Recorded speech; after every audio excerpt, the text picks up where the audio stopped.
mic on? There you go. Good morning, everyone. Welcome to our February commission meeting here at Port Canaveral. I'd like to ask, well, Kevin Markey's not here. I'd like to ask Wayne Justice to lead us in the pledge. Pledge allegiance to the flag of the United States of America and to the republic for which it stands, one nation under God, indivisible, with liberty and justice for all.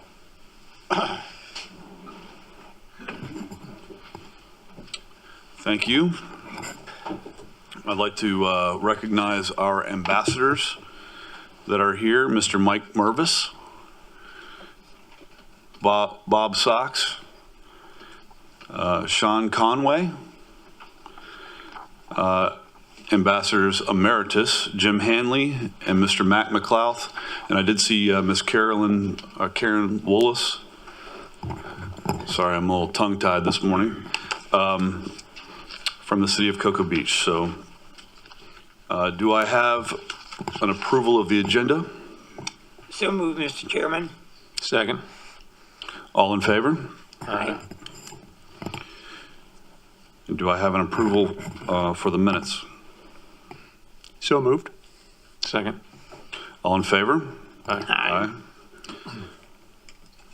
And now we're moving into personal appearances and presentations.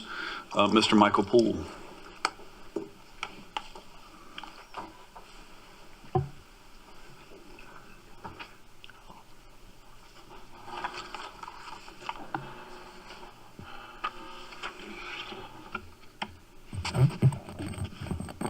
You have Dan? Yeah. Come on up, Dan. So, good morning. Good morning. Morning. The presentation today is for our fiscal year 23 audited financial statements. The last time that we presented these numbers to the board was in an unaudited format, and that was at the October board meeting. At that time, the auditors were deep in the process of doing their audit. And the only thing, items that are substantially, the numbers are substantially the same as when you last saw them. The only differences are we trued up some numbers, so accruals, we brought in line accruals for receivables, for payables, and for fixed assets. Other than that, the numbers are substantially as they were presented in October. What I'd like to do is, similar to last year, I'll turn it over to Dan Bonnet, who's the partner in charge with RSM, second year on in that lead role with the audit firm. And he'll be here to do the presentation, answer any questions. After that's done, he'll turn it back over to me, and I'll ask for the acceptance of the audit report. So Dan Bonnet, if you could come up. How do I change the slides with this? So yeah, to advance the slide, it's this way. To go back. Perfect. Good morning, everybody. Pleasure to be here today. Thank you for having us here. My role today is just to share with you the required communications which, under the professional standards, we are required to have with this body subsequent to the completion of the audit. At this point, the audit of the financial statements is substantially complete. We're in the process of just cleaning up some things in the file. And before we issue, we will update subsequent events and ask for management to provide us with a management representation letter. I'll talk about that in just a couple minutes. The opinion on the financial statements is unmodified, which is to say that the financial statements are fairly stated in all material respects in accordance with generally accepted accounting principles. In addition to the audit of the financial statements, we also performed an audit of compliance relative to the federal grants that are expended by Canaveral, as well as the state grants that are spent through the year. So we do additional procedures, detailed testing around those grants. We will also issue a management letter as required by the Auditor General for the state of Florida, which includes a number of required elements, but that management letter does not include any observations coming from the audit process that represent either significant deficiencies in internal control, material weaknesses in internal control, or any compliance findings. So it was a clean opinion and no reportable matters to this committee. We did issue a communication prior to the start of the audit, which laid out our expectation as to the things that we would focus on as part of the audit process. I'm here to tell you that during the execution of the audit, there were no changes to what we anticipated going in. There's a bullet point here that talks about the preferability of accounting policies. So there are certain standards issued by the Governmental Accounting Standards Boards that can be implemented multiple ways. In circumstances where that's the case, we're required to share with you what those options are and what the other option would have looked like had management implemented it. This says that the management has selected the preferable accounting practice.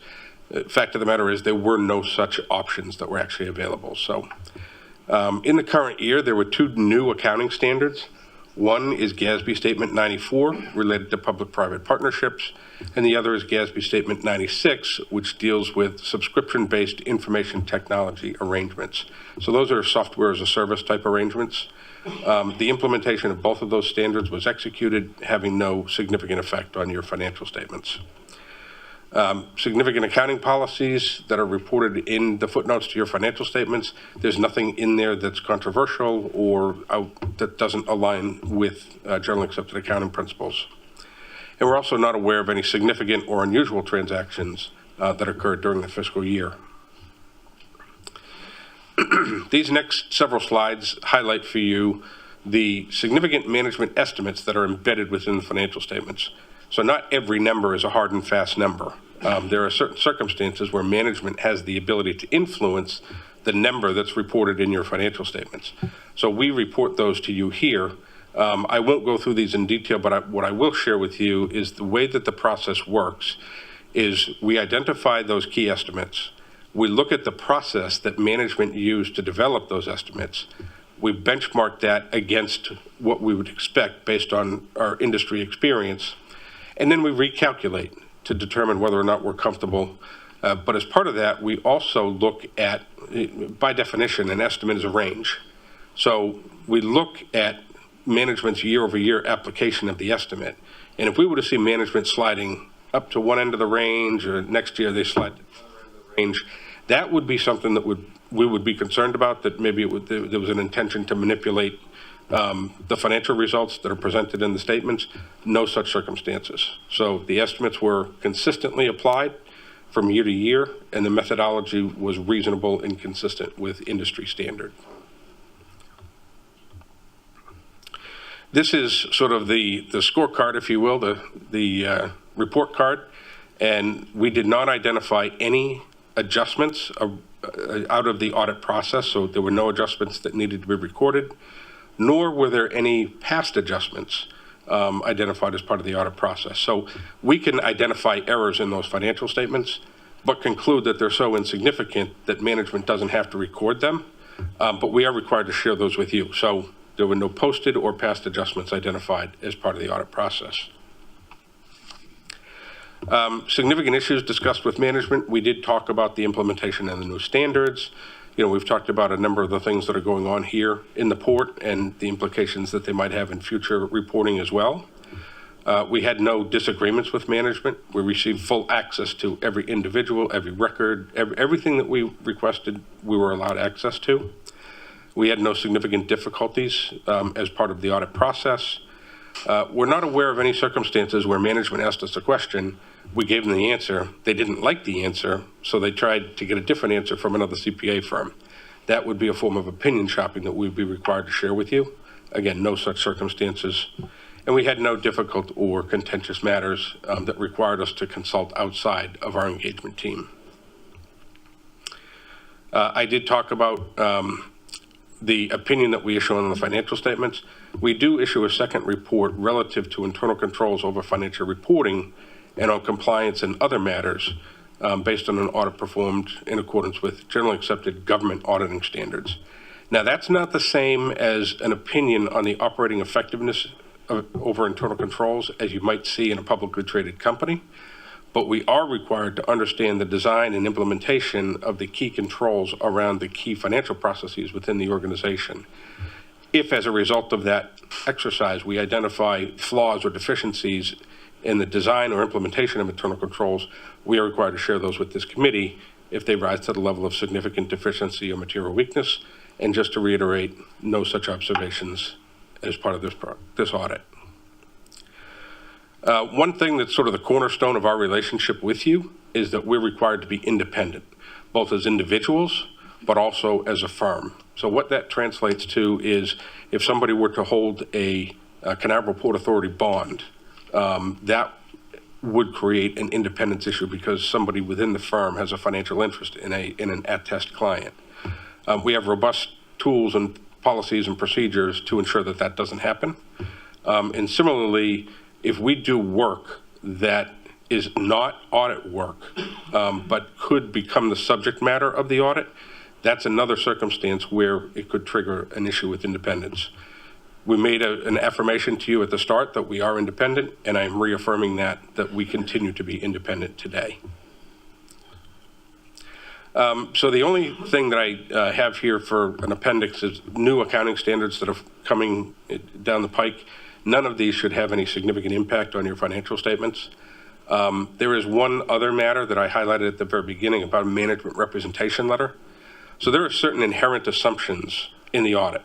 Management is responsible for preparing the financial statements in accordance with GAAP, responsible for developing and implementing internal controls, compliance with laws and regulations, and making us aware of everything that we need to know in order to do our job effectively.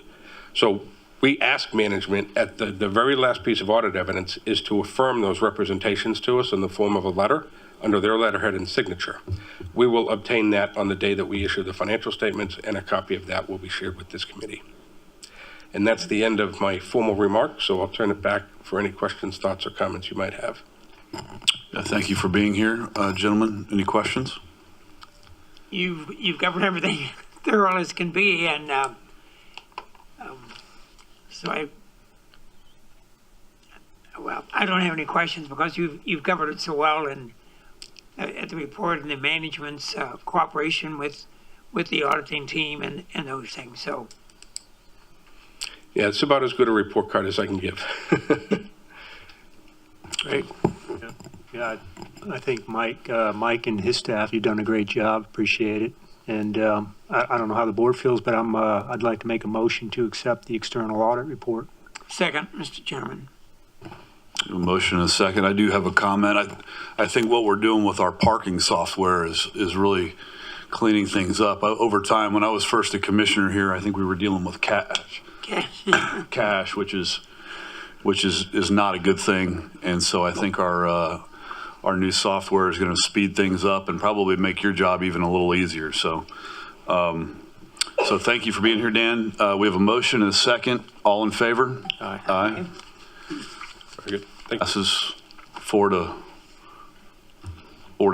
I guess. And Commissioner Markey, we do miss him. I think he had to be somewhere else today, so we wish him the best. I don't think he's ill. He's just had something else to do. So, Mr. Chairman, if I may, it's a lot of work that goes into it. It's a collaborative effort, but if I can, like I do every year, I'd just like to recognize Diana Mims-Reed and her effort on this to get a clean audit with no audit adjustments, no even past audit adjustments due to immateriality. It speaks a lot to how she runs her department. So I'd just like to acknowledge her. yes, thank you. Great job.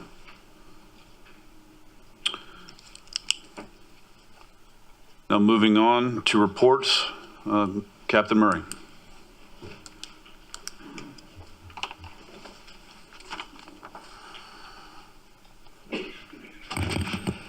Good morning. Morning. So we'll jump right into our business.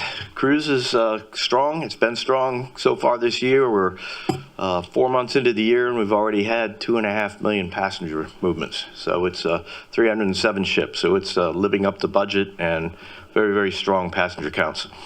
We had, as I reported last month, the Carnival Vista left for a regulatory dry docking in Europe. She's back now. She's got a new livery on her with the blue paint. Looks great. And she's resuming her 6- and 8-night itinerary from Cruise Terminal 6. And just a reminder, that ship is now here on a year-round basis, not seasonal. So she's here for the duration. We have Cruise Business Development guest lectures at University of Central Florida's Rosen School of Hospitality. Our business development team, Dave German and Marie Harrison, are up there teaching. They've got a course there, or a club, a future cruise employee club at UCF at the Rosen School. And they've been down to the port a couple of times, and Dave is up there for the next day and a half doing a couple of lectures for the school. So it's kind of exciting for us to be doing that. We've updated our year-to-date or our year-to-year graph so you can see where we were in January 23 versus January of 24. You see our passenger count is higher. We've added a second line underneath just to show you what it was like 2 years ago. So you can see the difference from 2000 fiscal year 2022, 23, and current.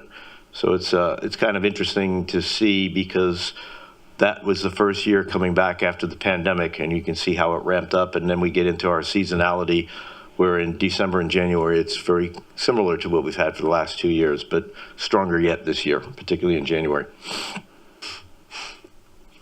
I want to talk a little bit about Cruise Terminal 4. There's a lot of discussions. We've had numerous discussions with parties affected by the next terminal. As we've stated in the state of the port, it's going to be Southside location. It's going to be a large ship, multi-user, flexible terminal with parking. We've got 1,400 linear feet at the Blue Point site, and we're going to need to improve roadways and access for all users. This is a significant project in that end of the port, so there's a lot of work to do, and we've been doing it behind the scenes, so I'll give you a little bit of an update. Obviously, we stated before, we're not taking anything away. Our goal is to improve the efficiency of the existing acreage and uplands at that end of the port. We are also supporting our commercial fishing trade.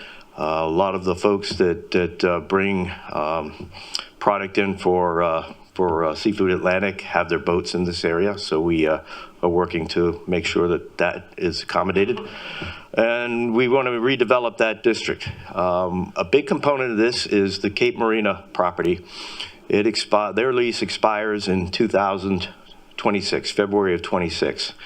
And just so you're familiar with where that area is, it's approximately 15 acres, and it's to the west of Blue Points, and that's where you see all the boats that are up on blocks with the blue tarps under them. So that's the parcel we're looking at. We've already had several discussions with Cape. We've advised them that we're not going to renew their lease in its existing format. Our goal is to put that property out for an RFP for development in when the lease is over. And we've invited Cape to participate in that, but they'll need to build a team, financing, legals, whatever, to bid on that. But we've invited them to participate in the RFP. During this process, we're doing everything we can to mitigate impacts to users, improve the waterway access, et cetera. The target here is that property would be of sufficient size. It's very underutilized today, and it's of sufficient size that it could accommodate the Blue Points boaters that are in that facility. So the concept would be to put an RFP out. First step would be to take over what's there, and then ultimately bring in the Blue Points footprint over to that side and develop for multiple years. So we're looking at multiple options on an RFP. There are large companies out there now that manage marinas around the United States. It's a very competitive world, and we just learned that one of those developers took over the Titusville Marina a few years ago, and it's been very, very successful up there. We just had a mayor's breakfast, and that came out during the meeting. So if you have any questions or comments. John, if you put out an RFP, when you put out an RFP, what kind of time frame are you thinking about to be able to have a new facility there, Cruise Terminal 4?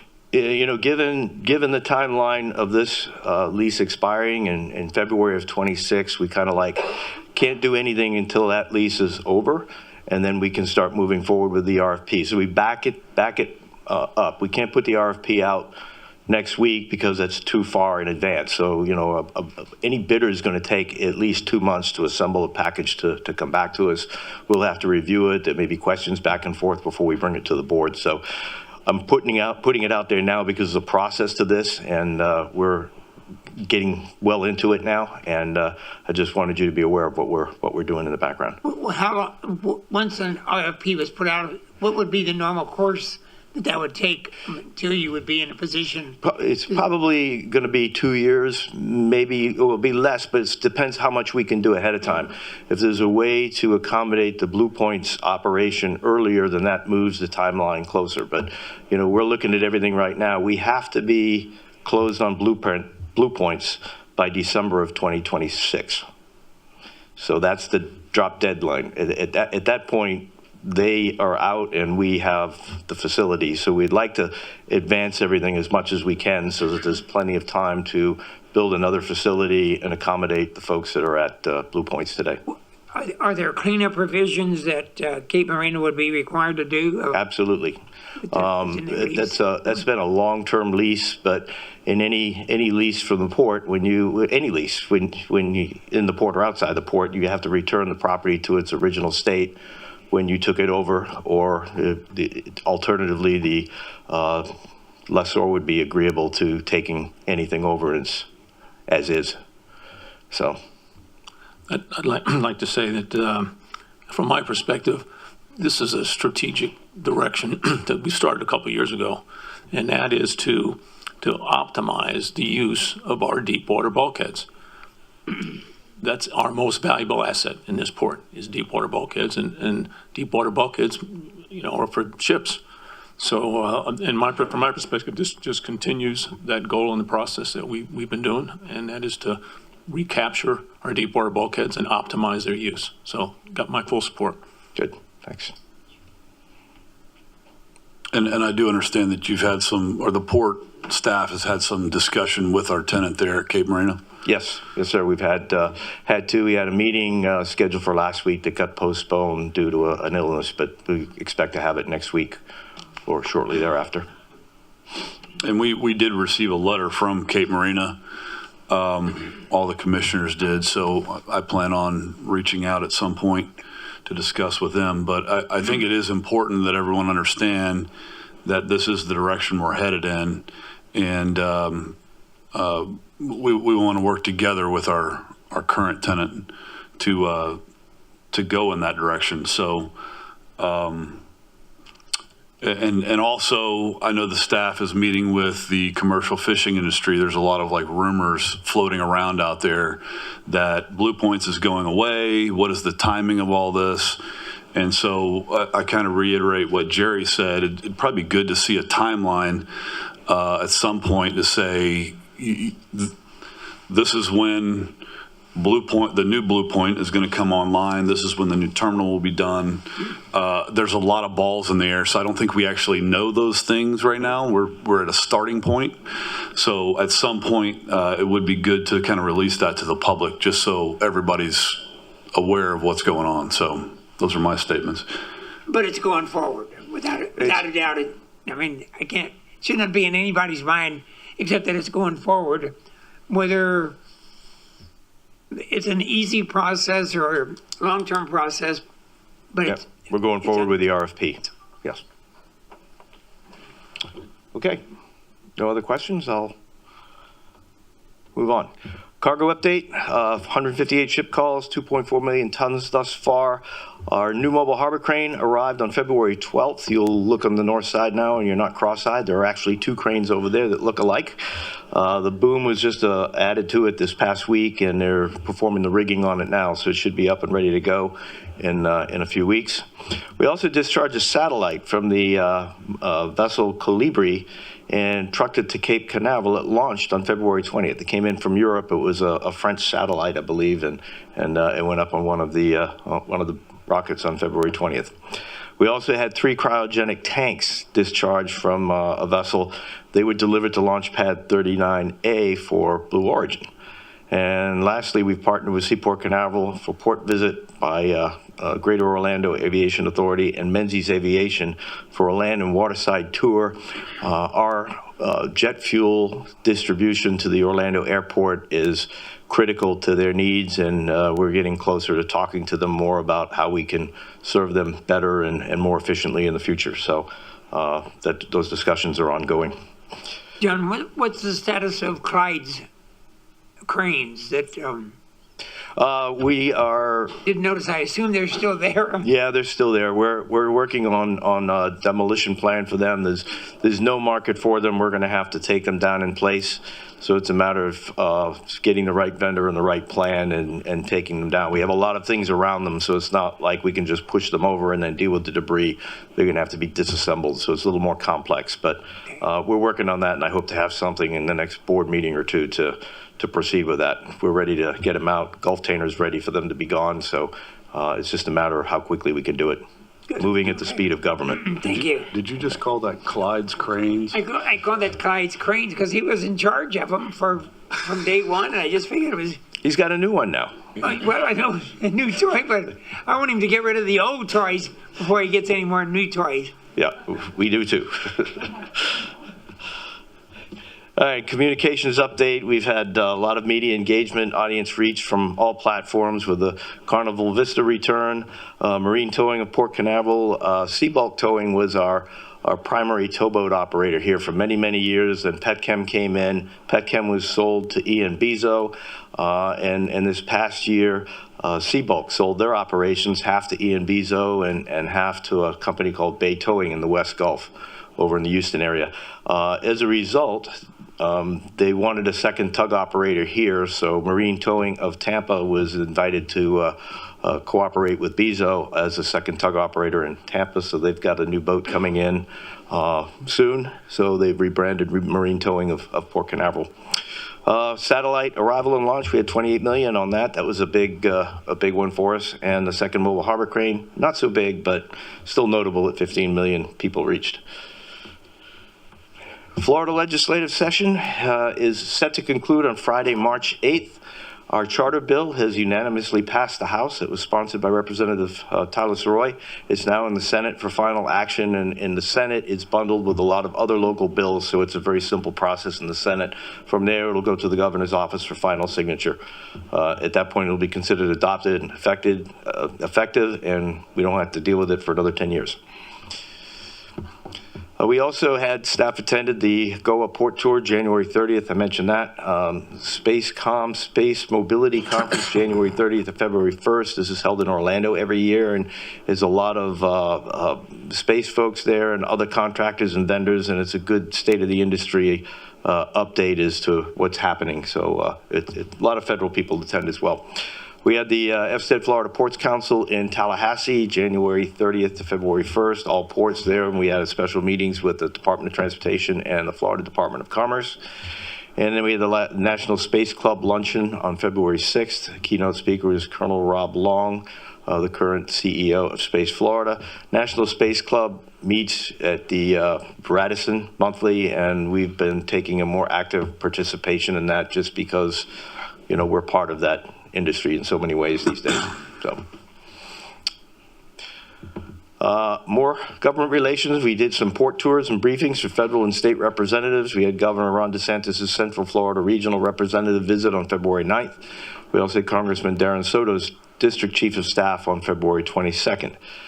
Last week, we had the Port Canaveral Mayor's Breakfast. We did this once last year, and it was so successful, we've decided to make it an annual event. We bring in all of the mayors and city managers for the Canaveral Port District communities, and it's a very open discussion. We kind of review what we've done in the past year and how it might impact the localities, and they tell us what's going on in their cities. So a lot of excitement in the area right now. So it was a very, very good meeting, and I think it was well received by everyone that attended. The Space Florida Wharf Study, we've talked about this before. The final report is scheduled to be released on February 29th. I heard that there might be some kind of a delay, but I don't have any detail on it. So as of now, it's still officially tomorrow, February 29th. On the recreation side, we had great occupancy in January, 90% campground. We had a new camp store under construction.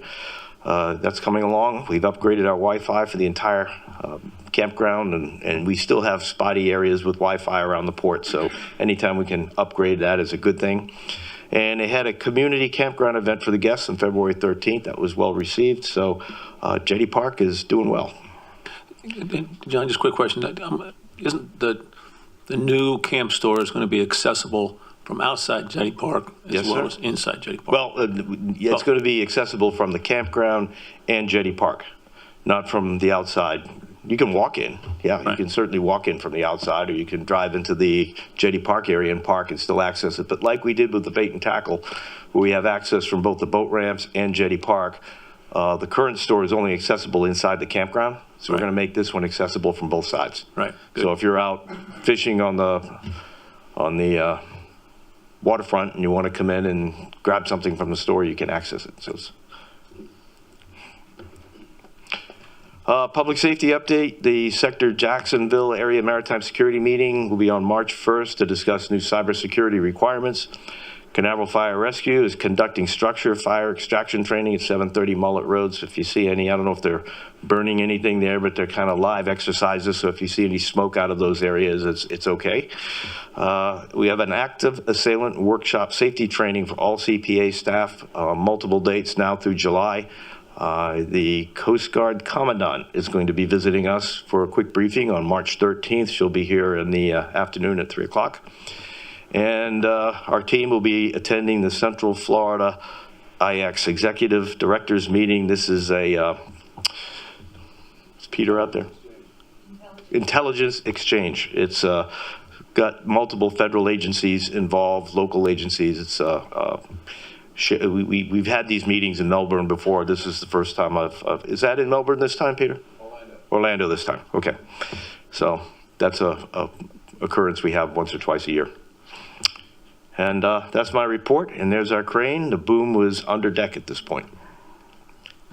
Any questions? Good Looks report. good.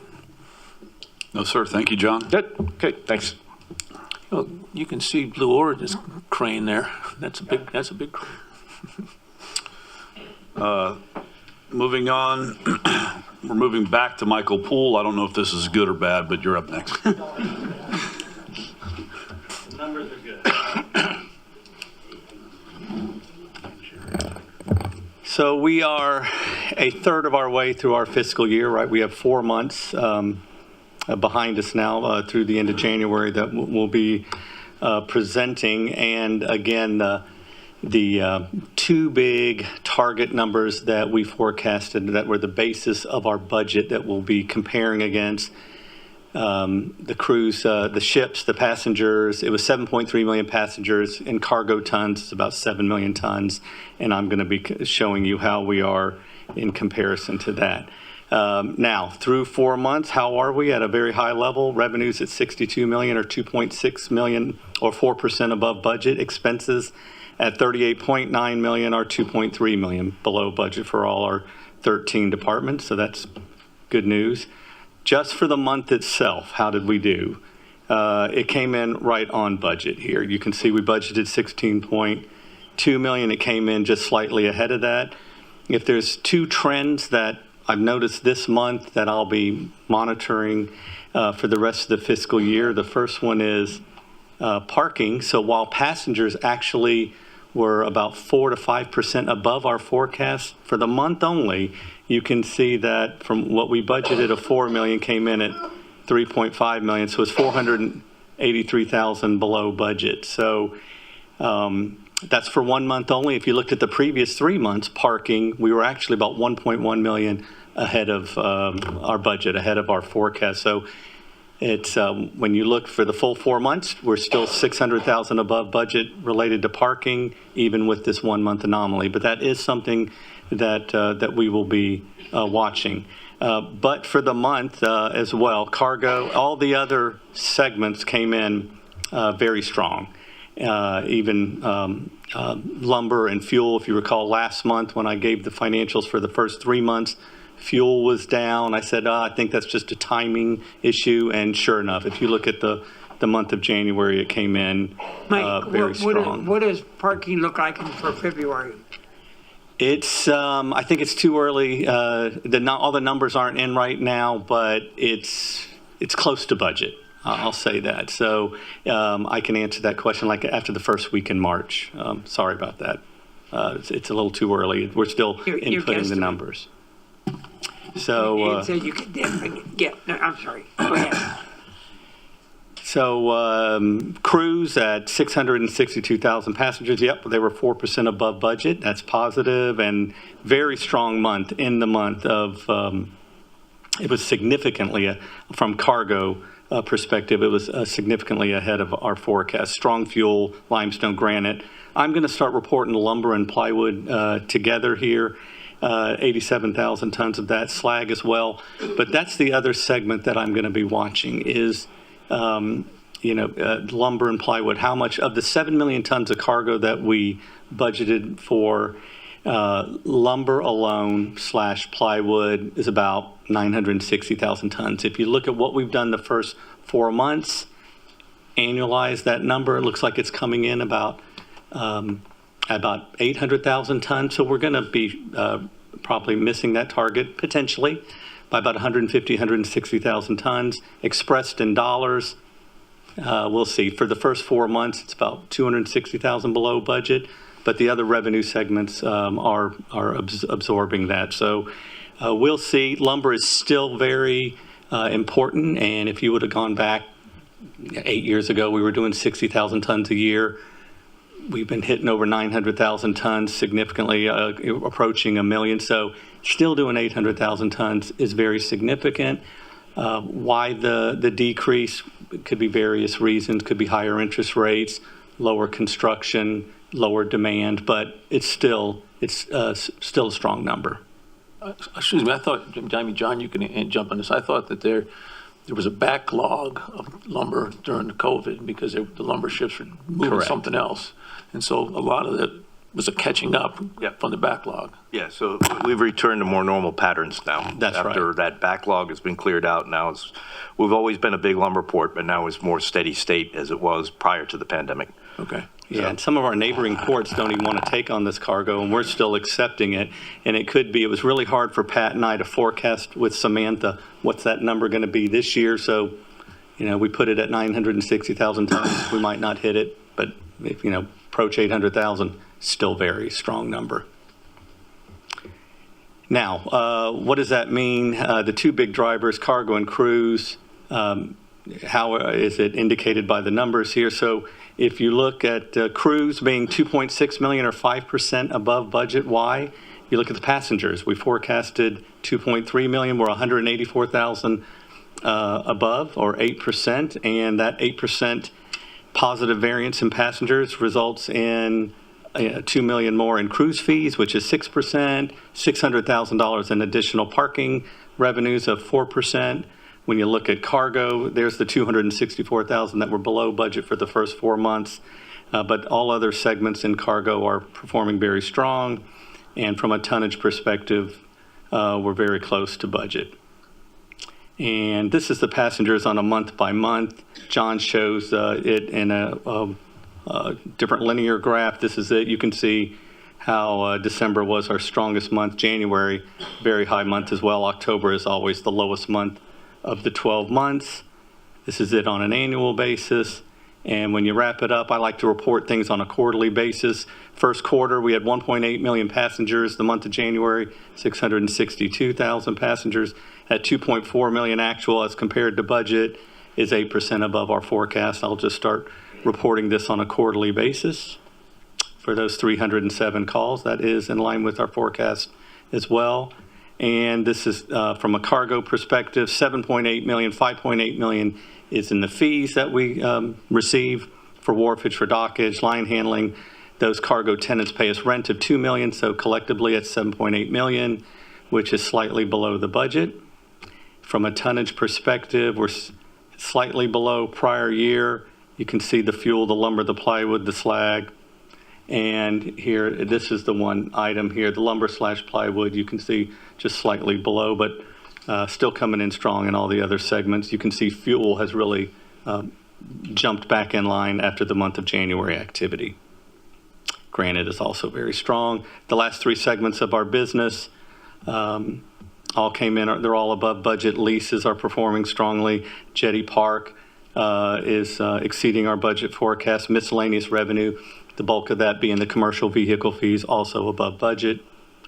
Wrapping it up, revenues, you can see all in 2.6 million after 4 months, or 4% above our forecast. Expenses, the 13 departments are all within at 2.2 million, are within budget. And bringing it home here, operating revenues of 62 million and expenses of 38 produce an operating income of 23 million. Non-operating revenues, that's the interest income on our cash and on our investments, performing very strong, 4.5 million. Non-operating expenses is the interest on our debt. That produces 23.8 million. Those are funds that are set aside for our capital projects that are currently underway. The main one being the 2 garages on the north side that are under construction right now. Mr. Chairman, that is my report. If I could answer any questions or ask for an acceptance of the reports that are listed under items 2 and 4 in the agenda, and an approval of the reports listed under number 3 on the agenda. Thank you, Mr. Poole. Any questions? Mr. Chairman, I make a motion to accept the financial memo for January 2024, approve the list of disposals, legal bills, commissioner minor expenses for January 2024, and accepting the statistical report, the aging report, and the list of bills for January 2024. Second. Thank you. We have a motion and a second. All in favor? Aye. Motion carries.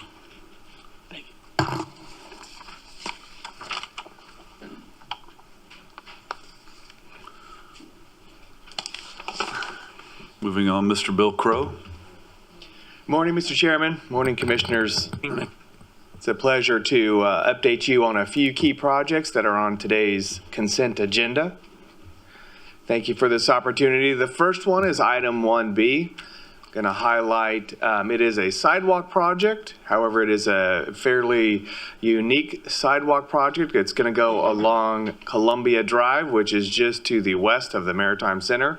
It will connect from George King Boulevard, and you'll see that here on the photo, this intersection. It will connect pedestrian access basically to the port's southern border. So there are a number of pedestrians that do exit that new parking facility to our south, and you'll see them walking and pulling luggage along Columbia Drive. So we're going to provide this sidewalk to better facilitate that access. Canaveral Construction is the contractor that will be doing that work for us. Next project I want to highlight is, this is basically phase 3 of the Smart Pond CMAQ installation that we've been talking about. The Smart Pond system will be installed at the Cove Pond system around Exploration Tower. The effect of that project is that we will secure an amount of what we call compensatory storage, excess storage in the Cove Pond of about 22 acre feet. That's a volumetric measurement from a stormwater standpoint. We will use that excess storage to basically delete the north side regional pond. And you see that north side pond represented right here by the rectangle. That this pond was constructed back in 2014. It services a select area on the north side of the port, highlighted in purple here. So all of these areas are currently what drain into that north side stormwater pond. All of the required treatment and attenuation volume will now be absorbed into the Cove Pond system on the south side of the port, because they do drain into the same watershed. In addition, the Jacobs-led effort will also incorporate these areas into the modified permit.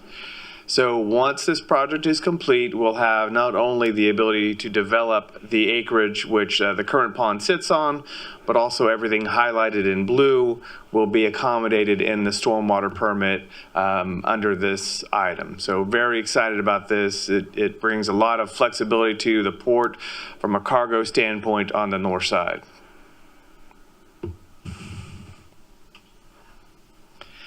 Last but certainly not least, we're really excited about item 1G. If you recall, last month we brought before you a renovation and preventative maintenance program for the FMT gangways at CT1. This is a continuation of that same effort. These bridges at Cruise Terminal number 10 are manufactured by Adelte. They are about 8 years old at this point, and so by the time we complete this project, they will be 9+, approaching 10 years old.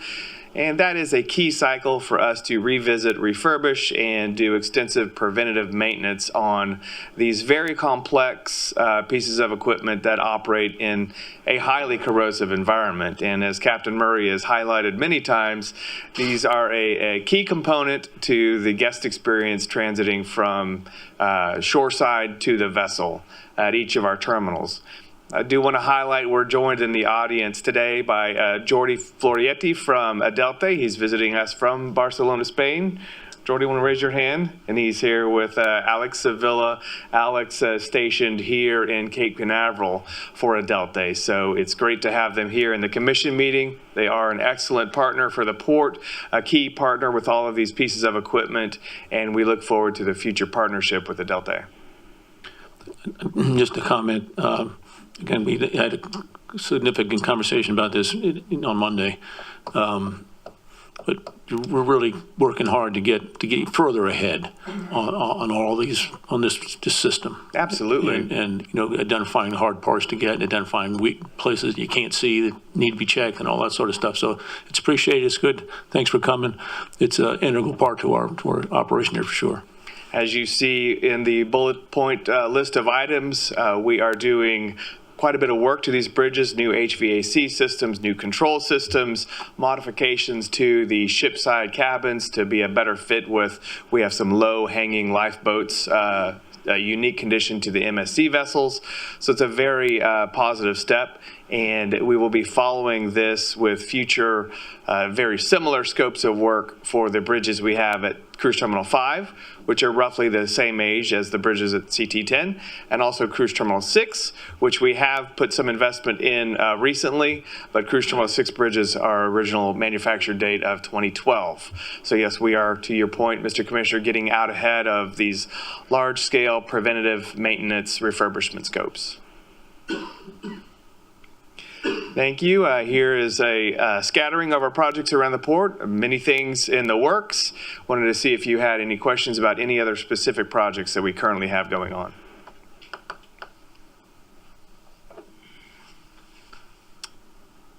If not, I'm just going back real quick to compliment again that pond infill, that smart pond thing that you and whoever else is Bob and whoever else has got involved in that whole thing. That's a big deal, and I draw attention to the public, for the public to see and understand what's going on there. I mean, it's really using technology to help our environment and also give us more opportunity to grow here. It is, and there is a resilient component to it as well for future storm response.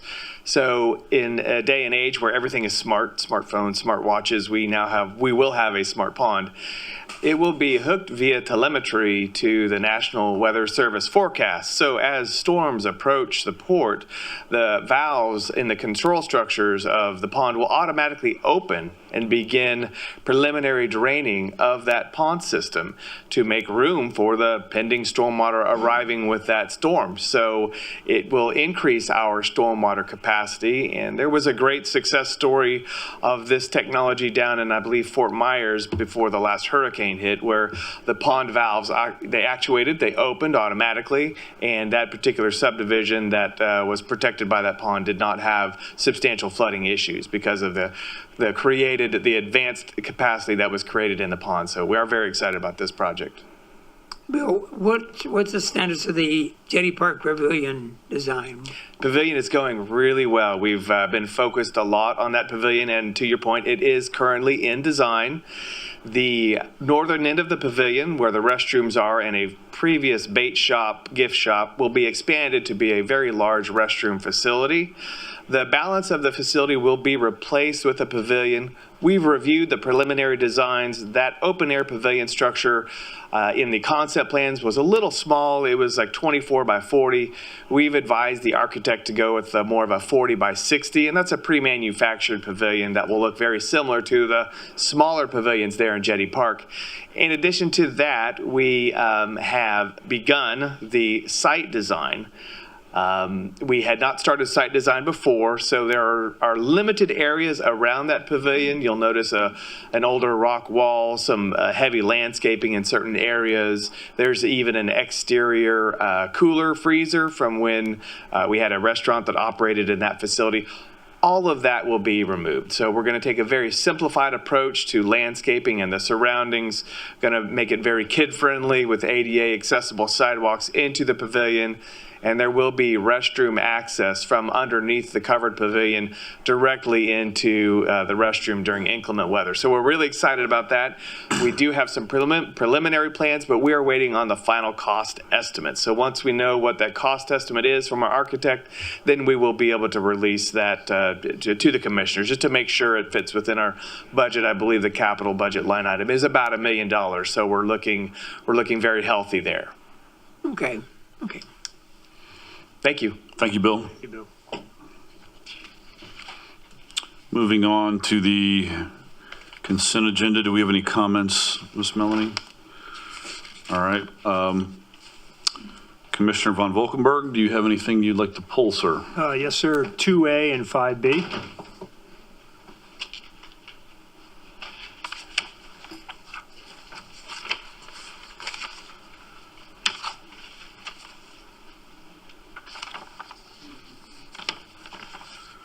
Commissioner Justice? That's 3D and 4A.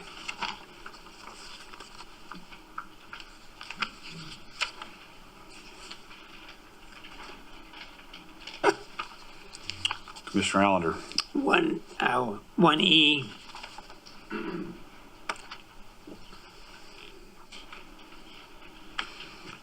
And just so, I did hear earlier that staff has a pool, the secret pool of when the meeting will be over, and I think your other commissioners just ruined it, whoever's got one now, so.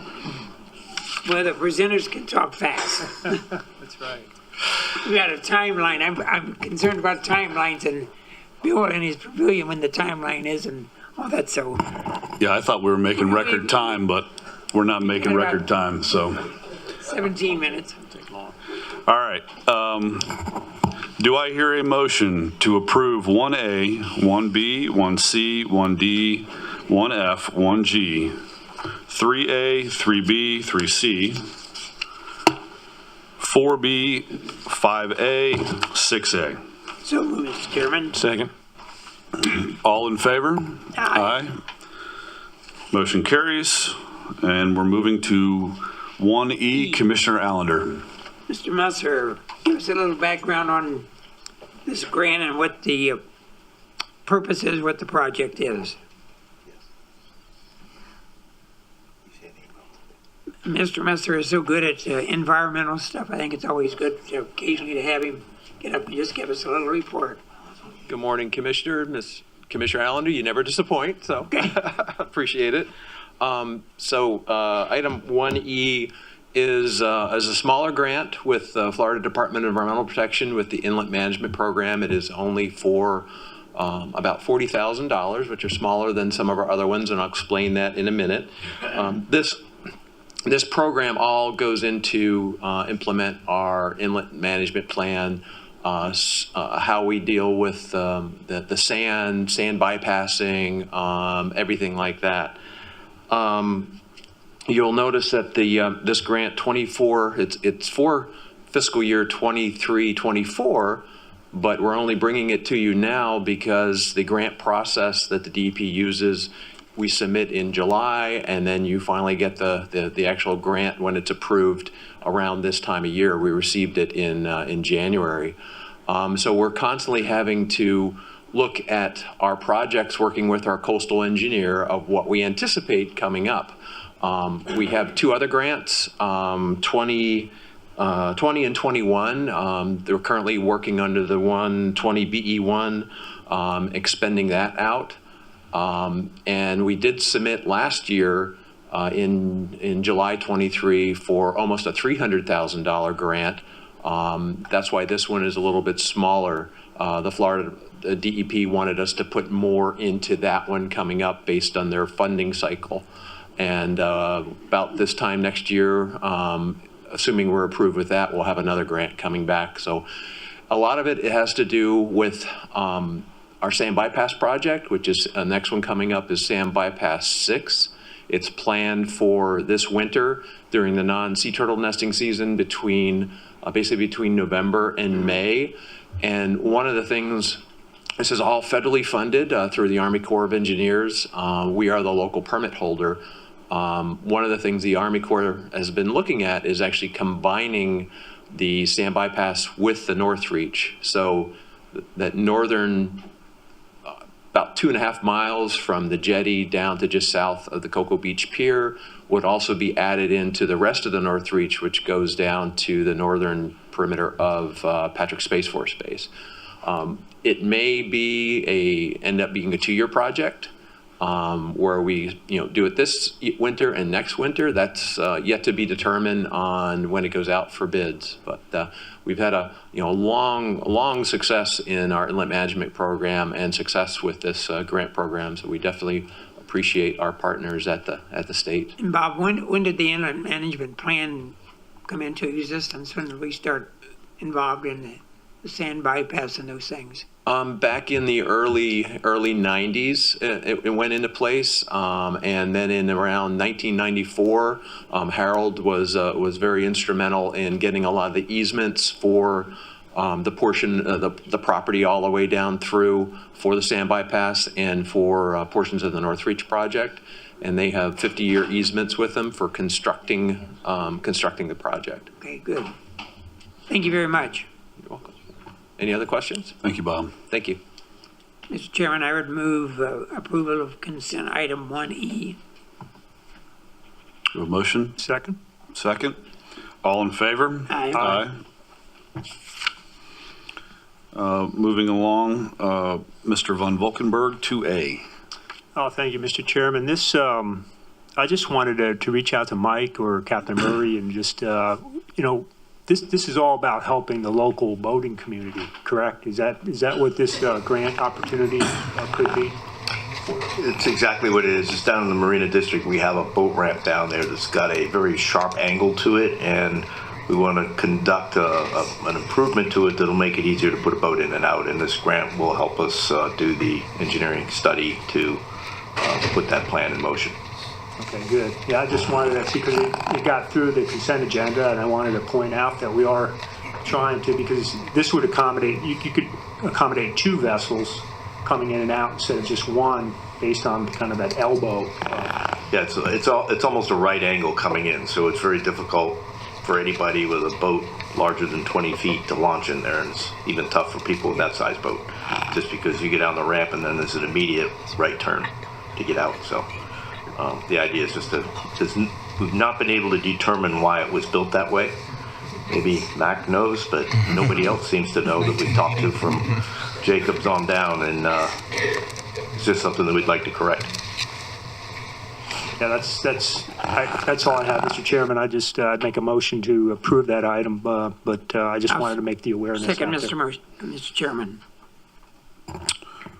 We have a motion and a second, and I would like to say I think that was a commissioner initiated request, because that is a beautiful park and you cannot get a boat of any size in there. So I think that's going to be a huge improvement.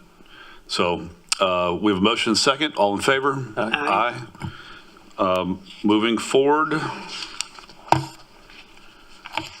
3D, Commissioner Justice. Yes, I'd like to ask if Mark could come up and talk about this a little bit.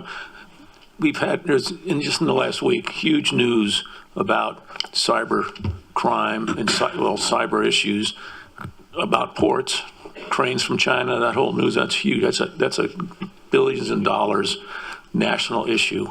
And this construct, talk about it a little bit, we're getting ahead, and we're working hard to find out how much we need more to do to stay ahead of this issue. Please.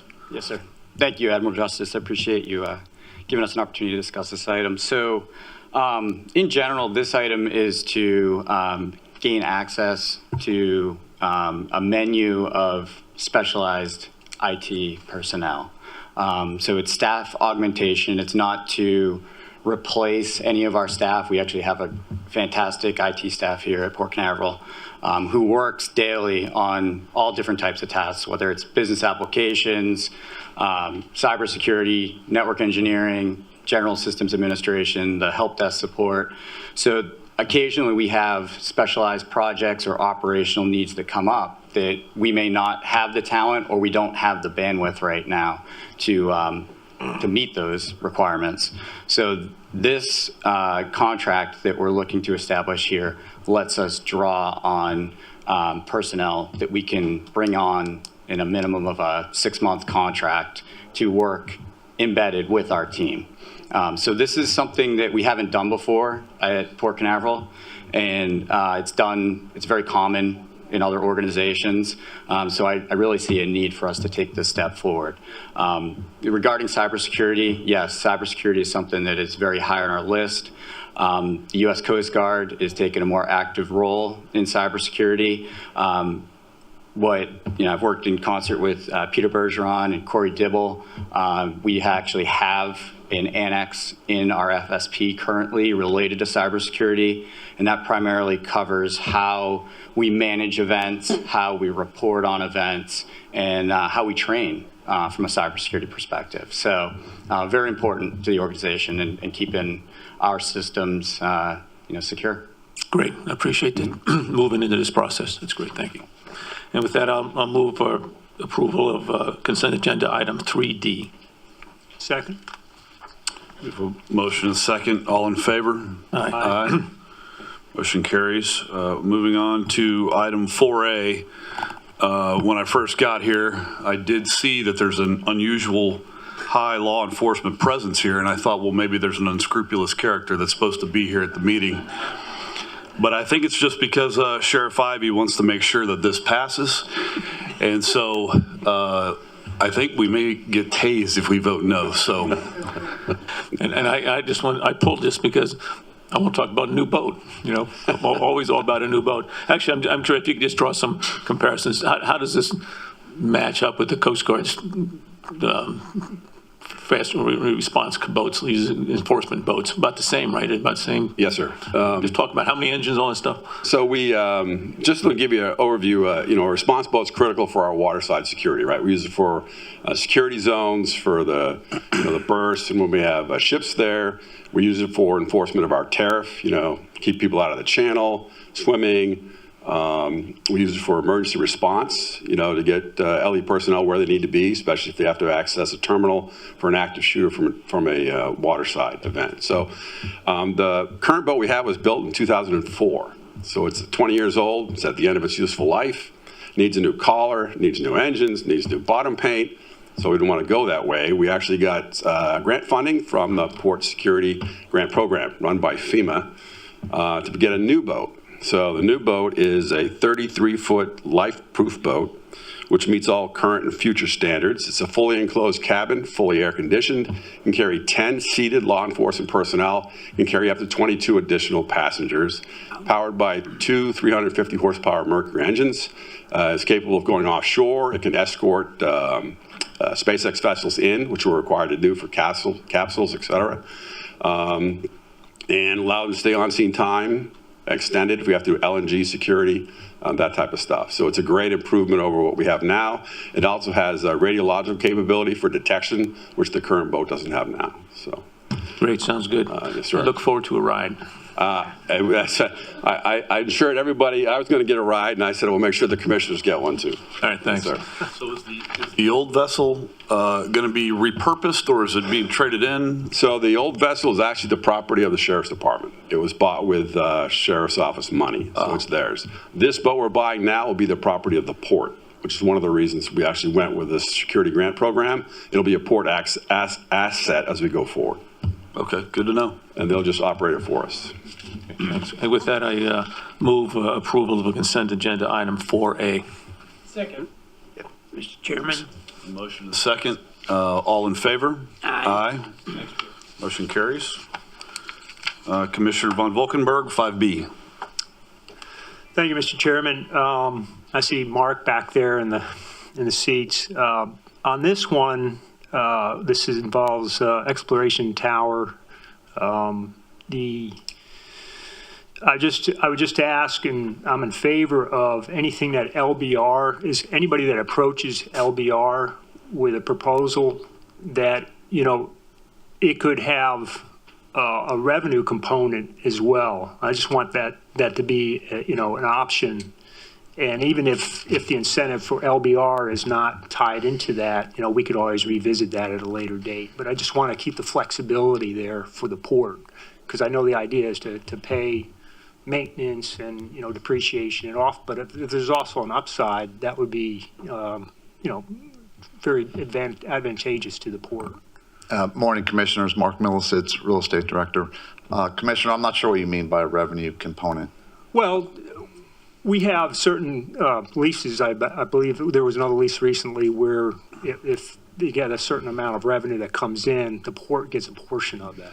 So you mean like revenue sharing, like a percentage rent Exactly. based on their revenue, Yeah. perhaps in addition to like a base rent? If that could be a figure as well. component, if somebody were to approach the broker with that in mind, then the broker would at least be able to, review that and bring that before you and let the port staff know. And Yeah, we've talked about that so that the port would share in any real upside from the operation of that tower. So if there's some real upside on their projected revenues, we would participate in that. At least we'd like to structure something in that regard. Okay. In that fashion. Okay, no, that was my only, because the way the contract is, it's based on percentages. And sometimes when you The have commission percentages. is based on percentage. Right, and then when you have that, sometimes it's just based on that fixed rent that you're receiving. And so nobody ever considers that there might be some other, like a revenue sharing piece to it that could tie into that. And so that, I just wanted to, make sure that we were open to that support. Yes, understood. Very good. Okay. I appreciate it very much, yeah. With that in mind, I'd be willing to make a motion to approve this, but. unless there are any Mr. Chairman. comments. All right, we have a motion, Mr. Von Valkenburg, and a second. All in favor? Aye. Motion carries. Moving down, I think our CEO evaluations have been made public. Okay. Minutes left. So, Commissioner, I'm sorry, Mac McLeod, you're up. I just want to introduce my new wife, Lynn To the CEO. Plow. You probably won't see this again because I'm 92 and probably I may not make it for a fourth. But I did want you to know who that lucky lady was. Thank you. Congratulations.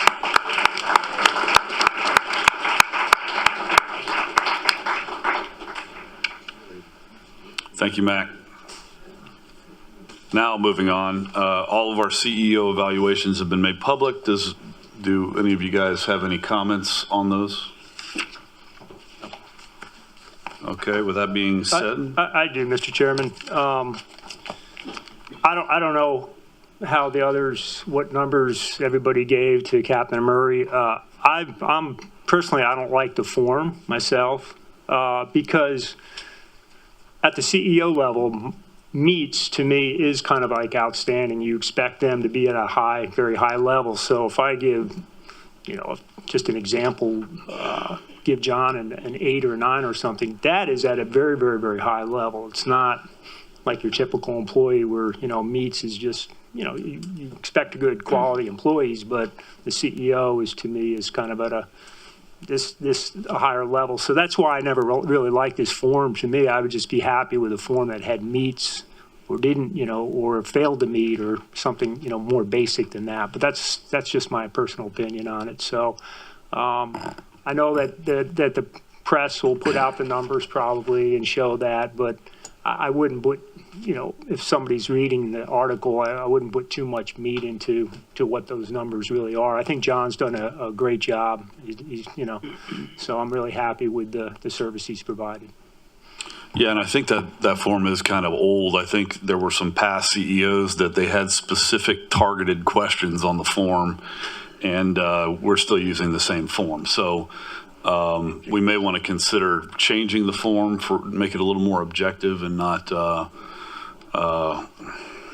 don't know, I agree with you. Yeah, So,